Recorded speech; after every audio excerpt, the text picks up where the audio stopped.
जाती है तुला राशि।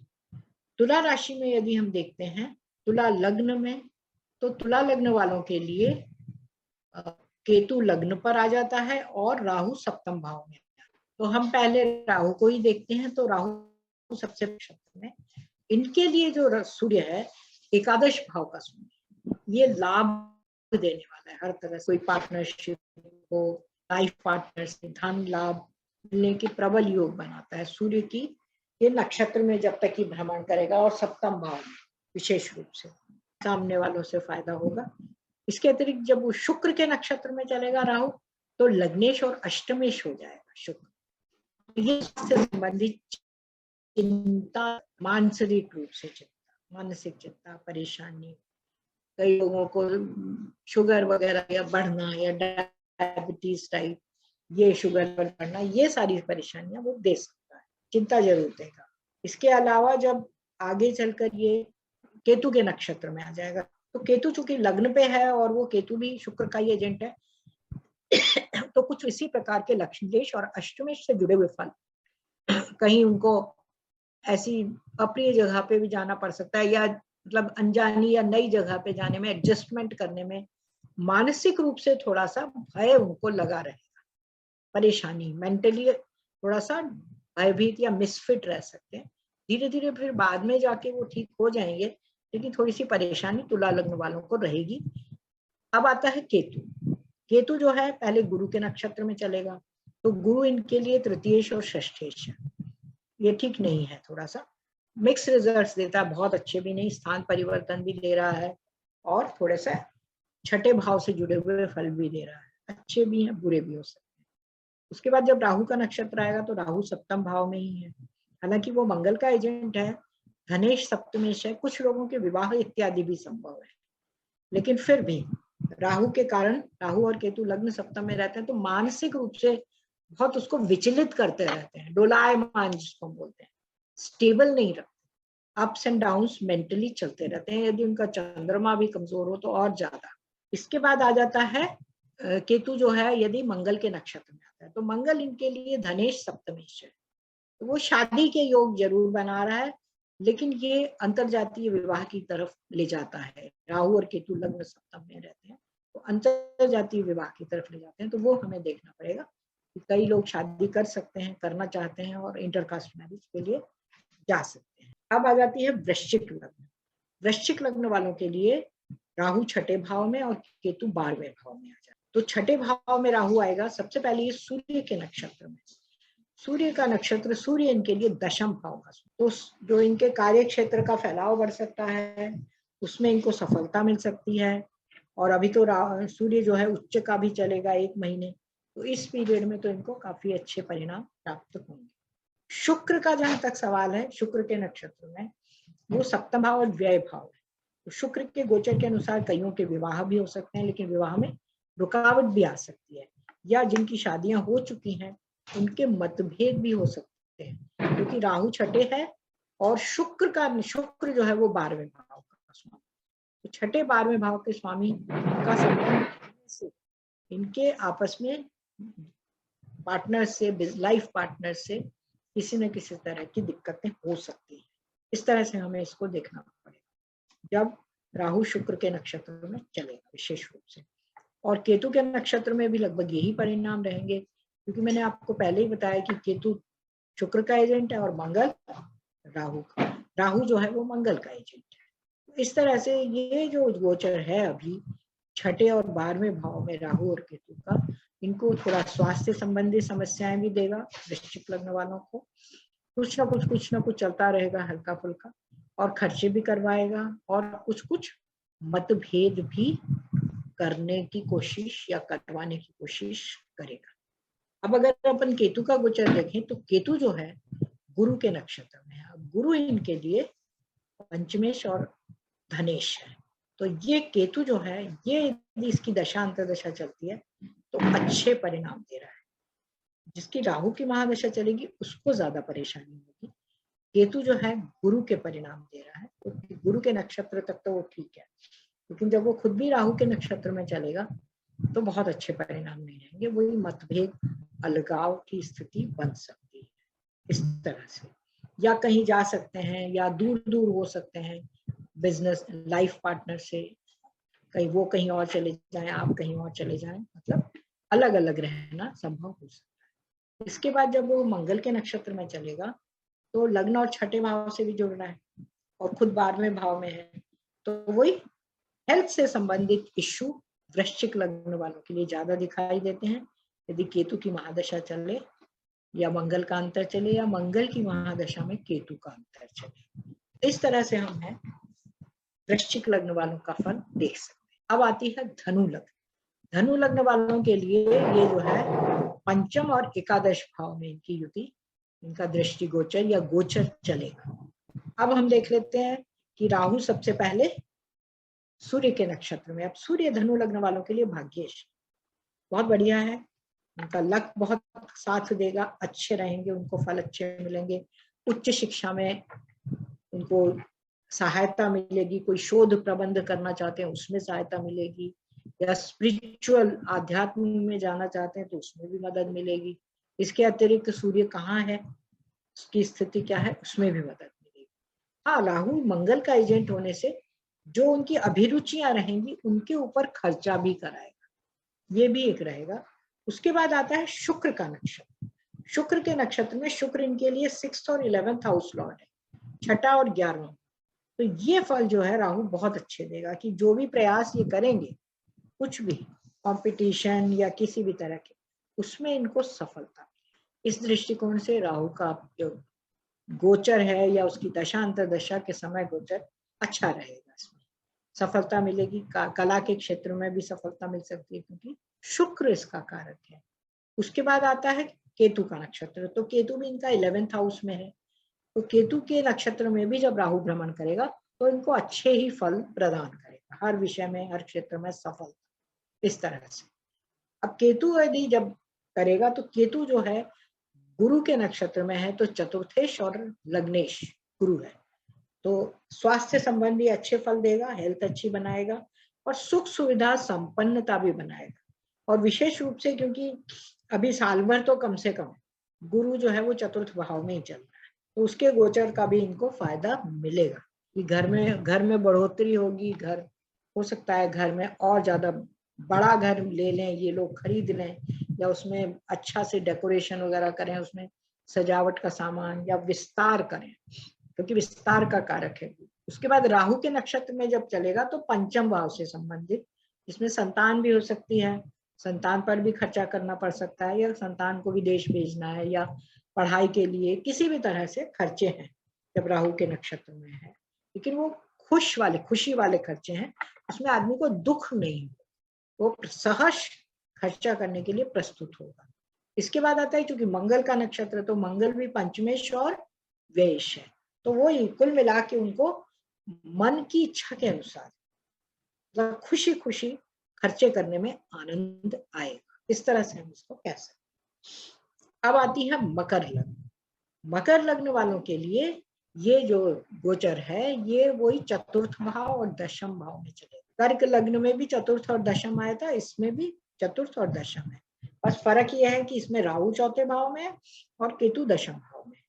अब हम वापस नक्षत्र पे आते हैं, तो सबसे पहले सूर्य का नक्षत्र, तो मकर लग्न वालों के लिए सूर्य अष्टमेश है, तो ये जो स्थिति है ये अच्छी नहीं, ये चिंता प्रदान करती है, हृदय रोग से जुड़ी हुई है, आपके हार्ट पर दबाव डालती है, वो अच्छा सिग्नल नहीं है। तो आदमी को, मकर लग्न वाले लोगों को हमेशा शांत रहना चाहिए, बहुत ज्यादा उत्तेजित नहीं होना चाहिए, विशेष रूप से जब ये भ्रमण करता है चतुर्थ भाव में राहु, क्योंकि चतुर्थ भाव भी हृदय का है और वो सूर्य के नक्षत्र में भ्रमण करता है, तो ये परेशानी खड़ी कर सकता है, धड़कन बढ़ जाए, परेशानी हो जाए, तो थोड़ा सा ध्यान रखें अपना स्वास्थ्य को लेकर। इसके बाद जब वो शुक्र के नक्षत्र में आ जाएगा, हालांकि एक ही चरण बचा हुआ है सूर्य का, 3 चरण इधर वृषभ राशि से निकल चुके हैं, है ना, तो उसके बाद जब ये शुक्र के नक्षत्र में आ जाएगा तो मकर लग्न वालों के लिए शुक्र बहुत अच्छा है, पंचमेश और दशमेश है, तो उनके जो क्रियाकलाप हैं, जो उनके पसंद के कार्य हैं, उसमें वो बहुत मदद करेगा। गाड़ी वाड़ी खरीदने में भी मदद करवा सकता है नए मॉडल की, या घर की फर्नीचर सुविधा बढ़ाने में मदद कर सकता है। इस तरह से अच्छे क्रियाकलाप करवा सकता है जिसमें उनको खुशी मिलेगी। उसके बाद केतु के नक्षत्र में भी वो बहुत अच्छे परिणाम देगा, बस सूर्य के नक्षत्र में थोड़ा सा उनको ध्यान रखना पड़ेगा, क्योंकि केतु भी दशम भाव में शुक्र की ही राशि में बैठा हुआ है, तो उनके कार्य व्यवसाय में भी अच्छी प्रमोशन, ग्रोथ, उन्नति सारी चीजें प्रदान करेगा। अब केतु को हम देख लेते हैं। केतु सबसे पहले गुरु के नक्षत्र में जाएगा, तो यदि किसी की केतु की महादशा चलती है, राहु की नहीं चल रही है, तो केतु के परिणाम मिलेंगे। तो केतु सबसे पहले तो क्योंकि गुरु तृतीयेश और व्ययेश है, तो छोटी छोटी यात्राओं पे अपना खर्चा करेगा या छोटी छोटी यात्राओं पर जाएगा, वो उसको अच्छा लगेगा या खर्चा करना। उसका जो वर्क प्रोफाइल है वो इस तरह का हो सकता है कि उसको ट्रैवलिंग करनी पड़े, काफी ट्रैवल कर सकता है। राहु के नक्षत्र में अवश्य वो थोड़ा सा घर में टिक सकता है, क्योंकि राहु चौथे भाव में है, तो वो घर से संबंधित कुछ काम करवा सकता है, कुछ रिपेयरिंग वर्क या ये सब करवा सकता है। इसके बाद जब वो मंगल के नक्षत्र में भ्रमण करेगा, तो मंगल जो है वही चतुर्थेश और लाभेश, तो वो घर से संबंधित कुछ काम, रिपेयरिंग या कुछ रिनोवेशन या डेकोरेशन, ये सारे काम भी वो करवा सकता है। तो केतु जो है केवल गुरु के नक्षत्र में थोड़ा उनको अव्यवस्थित करेगा, बाकी राहु के नक्षत्र और मंगल के नक्षत्र में वो अच्छे फल प्रदान करेगा। अब आ जाती है कुंभ लग्न। कुंभ लग्न में यदि हम देखें तो कुंभ लग्न में ये वापस तीसरे भाव में और 9वें भाव में इनका भ्रमण रहेगा।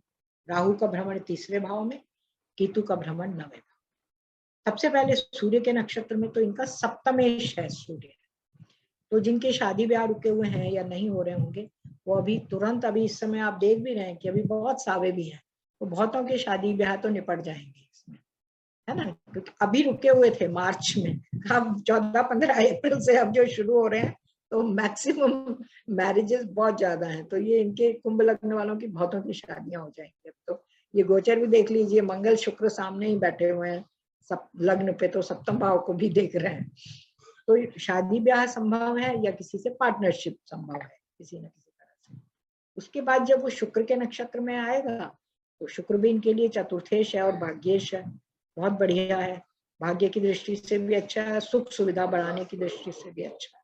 राहु का, राहु की दशा चलती है, अंतरदशा चलती है या शुक्र की अंतरदशा में। इसके बाद केतु का नक्षत्र है, तो केतु भी इनको लंबी यात्राएं, भाग्योदय, इन सब के कार्य केतु के नक्षत्र में भी राहु प्रदान करेगा।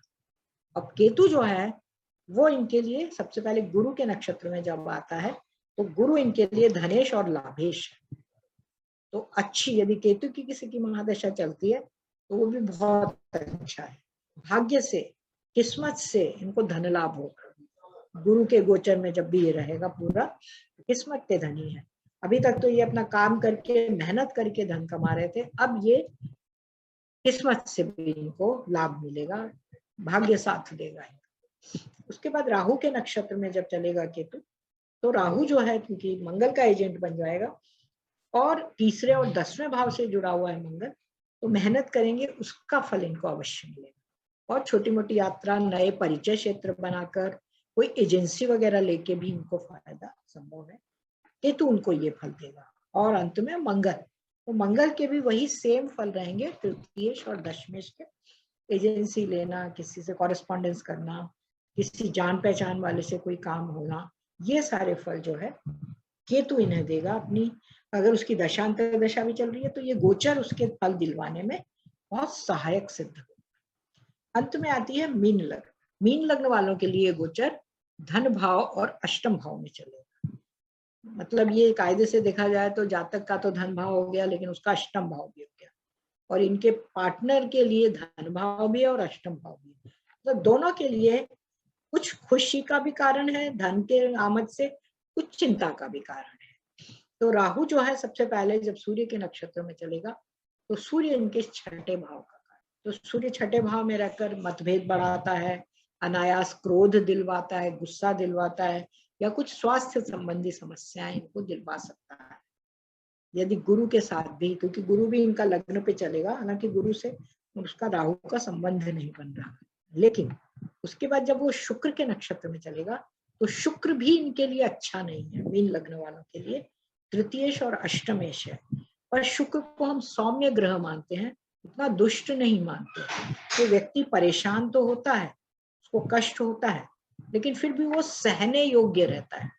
शुगर या डायबिटीज बढ़ा सकता है, बीमारी मतलब जो आराम की बीमारियां होती हैं आपके लाइफस्टाइल की, वो थोड़ा सा ये शुगर वगैरह हाइपर कर सकता है। और केतु भी, चूंकि केतु के नक्षत्र में चलेगा तो केतु अष्टम भाव में है और शुक्र का ही एजेंट है, तो कुल मिला के केतु का नक्षत्र में भी राहु बहुत अच्छे रिजल्ट नहीं दे पाएगा, विशेष रूप से अपनी दशा और अंतरदशा।